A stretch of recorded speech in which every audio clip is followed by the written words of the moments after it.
payer la culpabilité de l'Holocauste. Bon. Et vous savez, enfin bon, la plupart des gens ici sont jeunes, donc ils ne savent pas, mais dans les années 50, 60, 70, en Occident, on ne parlait pas du tout de l'Holocauste. C'était un sujet, bon voilà, et c'était l'histoire de l'histoire qui...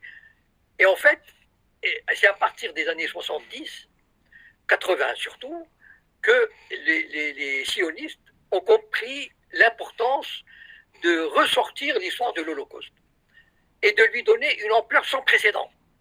C'est-à-dire, vous savez, là, par exemple, vous regardez le programme de la télévision, chaque semaine, il y a 1 ou 2 documentaires, il y a des films, il y a des voyages à Auschwitz, à l'école, dans les collèges, dans les lycées, il y a l'enseignement de la Shoah, etc., etc. Et aussi, il y a la loi Guesso, par exemple, qui interdit toute recherche sur l'Holocauste qui ne va pas dans le sens voulu par les sionistes.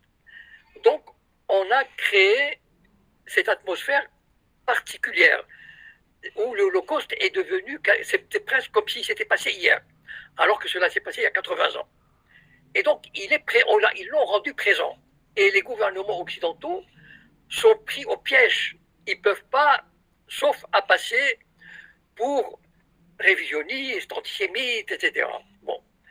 Et aussi, les sionistes ont réussi, c'est ça aussi, c'est la dimension des Sayanim. C'est-à-dire, les sionistes ont réussi à engager des milliers, des dizaines de milliers d'agents d'influence, bien placés dans tous les pays occidentaux. En France, il y aurait entre 4 000 et 5 000.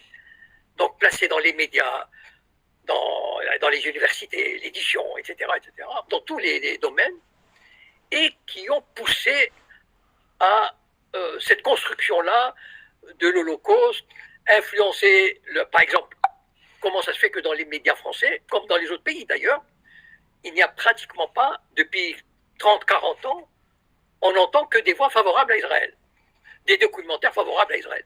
De temps en temps, Arte passe un petit truc, mais ça fait 2%. Donc, on peut se permettre, voilà. Mais ça a été fait avec beaucoup de persévérance, beaucoup d'intelligence, beaucoup de cynisme de la part des sionistes qui ont phagocyté, si vous voulez, les gouvernements, les sociétés occidentales. C'était au point qu'aujourd'hui, l'Occident, il y a 3 ou 4 semaines, j'avais fait une vidéo spécialement sur la définition de l'antisémitisme par une ONG qui s'appelle IHRA. C'est une ONG juive liée à l'Holocauste et qui définit l'antisémitisme, parmi les critères pour définir l'antisémitisme, la critique du sionisme. Or, aujourd'hui, tous les gouvernements occidentaux ont adopté cette définition.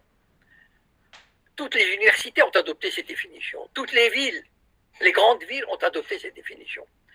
Les universités australiennes, par exemple, j'ai posté un truc il y a quelques jours, ont adopté cette définition. Donc, en fait, les sionistes ont fait un travail de profondeur dont on voit aujourd'hui le résultat. C'est-à-dire, aujourd'hui, il est presque, on a admis que être antisioniste, c'est de l'antisémitisme.